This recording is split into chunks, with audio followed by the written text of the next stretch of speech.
Could I also acknowledge the traditional owners of the land and pay my respects to their elders past and present.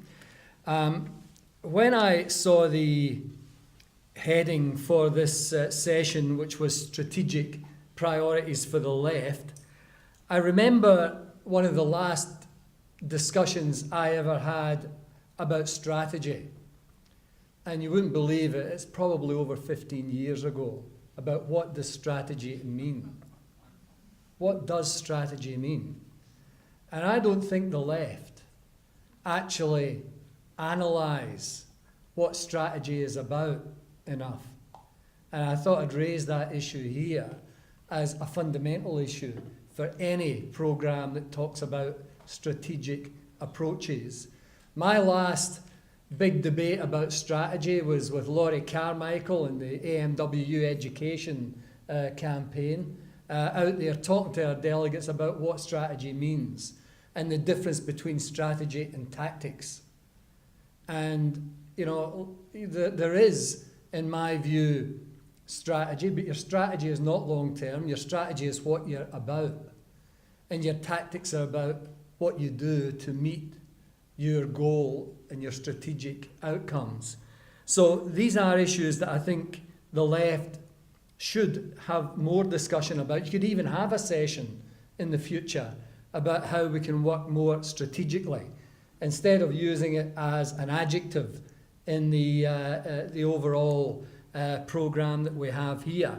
So it's very important, in my view, to have an overall campaign plan, because that's your strategy. That's what I was taught. You've got to have this overall campaign plan. And strategy, as I understand it, my reading of it was basically the military. How do you get a strategy to win a war? And so they're very good at strategy. The military is very good at tactics. And if you want to look at how you do it and how you do it in a very formal, strategic way, you look at how the military go about it. Now, they might not deliver their outcome from time to time. You might not want to be in a war. I'm a pacifist. I don't want to be involved in a war. But this is where strategy becomes very important. And I say, what is the strategy for the left? Well, you can look at all the issues that have been raised here this afternoon. They're all great issues. The issues are all important. But I think you encapsulate left politics by building a good society, because that encapsulates all the issues we're talking about here today. How do you build a good society? And I think you build a good society by addressing all of those issues and developing a number of priorities. Many of those priorities are discussed at the conference. I went through the conference programme, and congratulations to the Search Foundation for pulling this together. Building the left and left strategy. That's this one here. Understanding the right. And we've heard a bit about that. Well, I've had an even clearer understanding of the right and Rupert Murdoch over the last week or so. But these are extremely powerful forces. Extremely powerful forces. And you don't turn this around overnight. It takes a long time.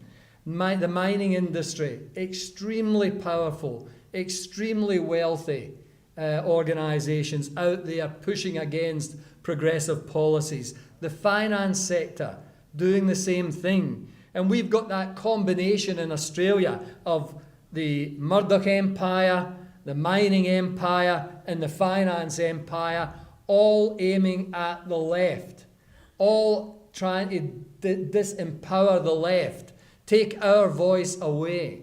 And that's the key issue for us. I think to understand that, when you're understanding the right, the huge power that we're up against. But that's never, in the past, ever fazed the left. The left have always said we've got to take that on. That's why the left are there, to take it on and get more equity, more fairness, and a decent society. The Indigenous issues are on the agenda. Feminism on the agenda. Race and refugees. Globalisation, free trade, and the global financial crisis. I mean, it wasn't that long ago nobody ever spoke about free trade in Australia. And I was talking about it at lunchtime, that I went to Seattle the big protest in Seattle. In the trade union movement here, our only policy on trade, our only international policy of substance at that time was AFIDA. That was our policy. And we were insular, we were parochial, and we didn't talk about those bigger political issues.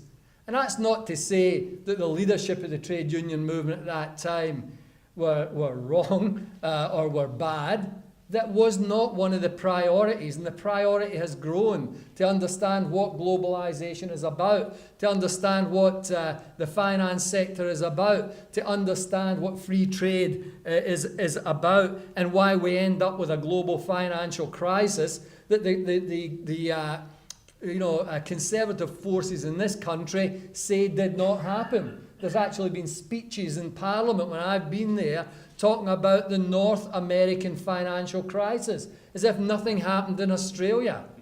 I think that shows the success of our intervention in the economy, because people didn't understand how difficult it was around the rest of the world. But we didn't do what Hoover did, and leading up to the Great Depression in America, and that was fiddle about at the edges. We took the big decisions to invest in our industries, to invest in our communities, and to invest in individuals, to let them go out and make sure there was money in the market when the market had actually abandoned, when industry had abandoned investment. So these are big issues. Sustainability, we've heard a lot about sustainability, absolutely essential.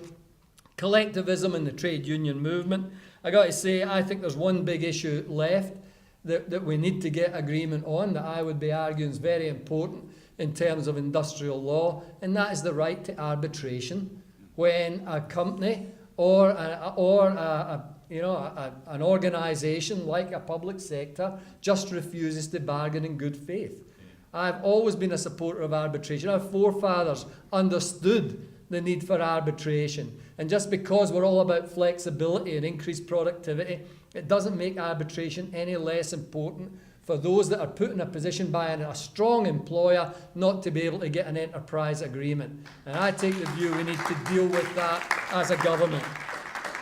Now, the other issue for me, apart from technology, and I think there's not been much on the agenda about technology, but that's a huge influence across our country and across the world. But the issue for me is economics. And it can be pretty boring. I'm not an economist, I'm a fitter by trade. My highest qualifications are City and Guilds, the equivalent to TAFE in here. But I've just felt that you just have to get engaged in economics. And I always found, and I always had a critique of the left to some extent, that we were great about dealing with the welfare issues. We were great about dealing with the issues of insecurity. We were great about talking about poverty. But we never engaged in the issue that helped us deal with that, and that's economics. And that is having an alternate left economic agenda. And for me, that is the important thing. The important thing about getting a strategic analysis of the economy, getting some tactical responses, and getting initiatives in there that are important to build the economy. The role of government. I mean, the debate about the role of government has been going for how long? I mean, it was Hayek and Keynes, going back to the two big economists from the left and the right. They understood the big debate, and the debate really hasn't changed. Should there be a role for government, or should you let the market rip? Well, I know where we stand. We say there's a strong role for government. And that continued on with Galbraith and Friedman in the US. That debate was still there. Now we've got Stiglitz, we've got Krugman, we've got Quiggins, progressive economists saying that this debate is still with us. How do we get a role for government? How do we get fairness? How do we get equity? How do we deal with the issues that are important to us? I don't buy the argument because we are a triple A economy that everything's okay. I don't buy the argument that you simply balance your budget and everything's okay. I don't buy the argument that you can simply pick priorities and leave people on New Start in poverty and relying on the social security areas. I don't believe that we should have the lowest tax to GDP, the fifth lowest tax to GDP anywhere in the OECD. We need to lift our tax to GDP. There's a whole range of areas I can go through. I'm being wound up, but go through on that are really, really important for the left to deal with. But the message I want to leave with is strategy is important. Tactics are important. It's not long and short term. You pick out what your issues are, you deal with those issues, and you end up with a strong position that we can take forward to win further progress for the most disadvantaged in the country. Thanks.